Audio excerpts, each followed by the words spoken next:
आज मी तुम्हाला जी रेसिपी दाखवणार आहे ती एकदम छान आणि खूप मस्त अशी वेगळी रेसिपी आहे। तर मी गावाला आले आणि आमच्या शेतातून पावट्याच्या शेंगा तोडून घेतलेले आहेत। हे छान पावट्याच्या शेंगा आलेले आहेत आणि हे चिंचा ही भरपूर चिंचा तर खूप लागलेत, हिरव्यागार चिंचा, अशा थोड्याशा चिंचा पण तोडून घेतलेत।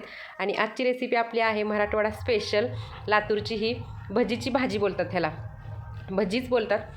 तर त्यासाठी भरपूर प्रमाणात अशी हिरवी चिंच लागते आणि घेतलेलं साहित्य मी तुम्हाला दाखवते बघा। ह्या भाजीमध्ये कोणता असा पदार्थ वापरला जातो की ह्या भाजीला अशी खूप छान टेस्ट येते। तर व्हिडिओ स्किप न करता व्हिडिओ शेवटपर्यंत नक्की बघा।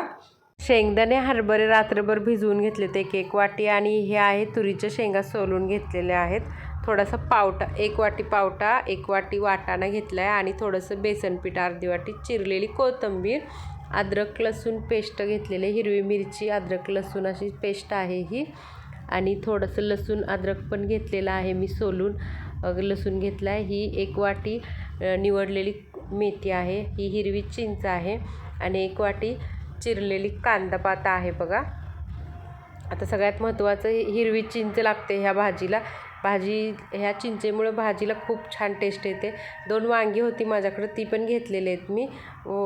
आता ही चिंच धुवून मी कुकरला लावून घेणार आहे आणि 2 शिट्ट्या। चिंच शिजलेले आहे तर हे चिंचेचा आपण पूर्ण कोळ काढून घ्यायचा आणि जे सोलून ठेवलं होतं ते सगळं मी कुकरमध्ये टाकणार आहे। जे सोललेले होतं तेवढंच फक्त कुकरमध्ये टाकून थोडंसं मीठ आणि पाणी टाकून कुकरला शिजवून घेणार आहे। ह्याच्या पण 2च शिट्ट्या घ्यायच्या, जास्त पूर्ण पण नाही शिजवायचं। हे आपल्या वाडवडिलांनी बघा पूर्वापारपासून ही परंपरा चालत आलेली आहे। ही भाजी बनवली जाते वेळा अमावस्याला। मराठवाड्यात ही लातूर साईडला वेळा अमावस्याला अशी भाजी बनवली जाते। भरपूर प्रमाणात ही भाजी बनवतात आणि शेतामध्ये घेऊन जातात। त्याच्याबरोबर बाजरीचे रोट सोबत आंबील आणि गव्हाची खीर बनवली जाते आणि शेताची जाऊन पूजा करतात, पांडव घालतात, कडब्याची झोपडी बनवली जाते आणि त्याच्यामध्ये पांडव ठेवून पूर्ण शेतामध्ये आंबील टाकून शेताची पूजा करतात, त्या पांडवांची पूजा करतात आणि सगळं सहकुटुंब सहपरिवार शेतामध्ये जाऊन बसून पूजा झाली की ही भाजी आणि बाजरीचे रोट खाल्ले जातात। आता हे बघा चिंचेचं कोळ हे पूर्ण पाणी काढून घेतलेलं आहे मी, आणि थोडंसं अद्रक आणि लसूण ते चेचून घेतलेलं आहे आणि जे कुकरला लावलं होतं ते मी सोलून घेतलेलं ते कुकरला शिजून घेतलं आहे मी। आता कढई गॅसवरती ठेवली आणि त्याच्यात तेल टाकलं, ह्याला भरपूर प्रमाणात तेल जास्त लागतं। आता तेल आपलं तापलेलं आहे, त्याच्यामध्ये थोडंसं जिरे मोहरी टाकलेले आहे आणि जे चेचून घेतलेलं लसूण आणि अद्रक ती पेस्ट टाकलेली आहे आणि त्याच्यामध्ये तुम्ही हिरवी मिरची, लाल तिखट आणि हिरवी मिरची, मी हे दोन्ही पण वापरणार आहे। तुम्ही नुसती हिरवी मिरची जरी वापरली तरी पण चालते। खूप छान आणि मस्त टेस्ट येते ही भाजी, अवश्य बनवून बघा। तुम्ही कोणत्या शहरातून आणि कोणत्या गावातून हा माझा व्हिडिओ बघताय हे मला तुम्ही कमेंटमध्ये नक्की सांगा। तुमच्याबरोबर पण असे काही विविध पारंपरिक पदार्थ असतील तर ते पण मला कमेंटमध्ये तुम्ही सांगा, तुमच्या गावाकडं कोणता पारंपरिक पदार्थ आहे।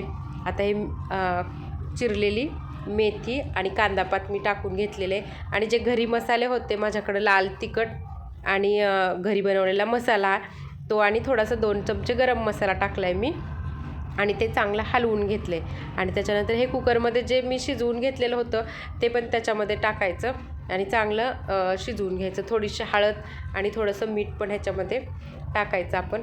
आता हे बघा जास्त पण एकदम पूर्ण शिजलेलं नाही आहे, 2 शिट्ट्या काढल्यामुळं थोडंसं हे कडधान्य आपलं शिजून आलेलं आहे। जर तुमच्याकडे हे ओलं नसलं तर तुम्ही कडधान्य रात्रभर भिजवून हे पण वापरू शकता, पण आत्ता शेतामध्ये खूप छान आणि असे मस्त भाज्या, सगळ्या प्रकारच्या भाज्या आलेल्या आहेत शेतात, त्याच्यामुळं आपल्याकडे ह्या सहज भाज्या मिळतात। चिंचेचं जे पाणी काढून ठेवलं होतं ते वरून पाणी टाकलेलं आहे आणि ही भाजी बघा शिजते। तुम्ही बेसनचं पीठ घेतलेलं आहे ते तुम्ही पाण्यात पण कालवून वरून टाकू शकता, मी आता ते तसंच टाकणार आहे। फक्त गाठी होऊन द्यायच्या नाही पिठाच्या। भाजी पूर्ण आपली बनवून झाली की वरून हे घेतलेलं मी अर्धी वाटी बेसन, ते बेसन असं टाकून वरून चांगलं हलवून घ्यायचं, हलवत राहायचं, बेसनच्या गाठी नाही झाल्या पाहिजे। हे बघा पूर्ण आपली भाजी ही तयार झालेली आहे आणि ही बेसन शिजेपर्यंत मी आता भाकरी बनवून घेणार आहे।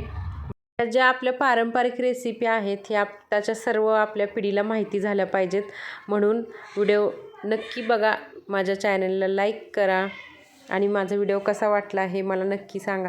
गावापासून कोणी शिक्षणासाठी लांब राहिलेलं असतं, कोणी नोकरीच्या निमित्तानं लांब राहिलेलं असतं, तर गावाकडच्या आपल्या मुलांना पण काय गोष्टी माहिती होत नाहीत.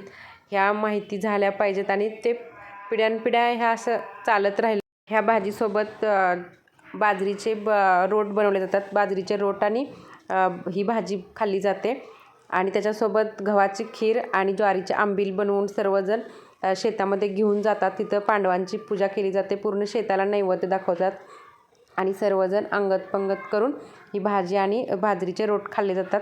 तर भाजी ही आपली पूर्ण तयार झालेली आहे बघा. ह्याला वरून मोठा एक चमचा तेल मी गरम करून त्याच्यामध्ये जिरे आणि मोहरी टाकून वरून तडका दिला आहे. तडका दिल्यानंतर भाजीला असली छान आणि मस्त टेस्ट येते. खूप छान भाजी झालेली आहे. वास तर खूप छान येतो आहे. आणि तुम्ही माझा व्हिडिओ कोणत्या गावातून कोणत्या शहरातून बघताय कमेंटमध्ये मला नक्की सांगा.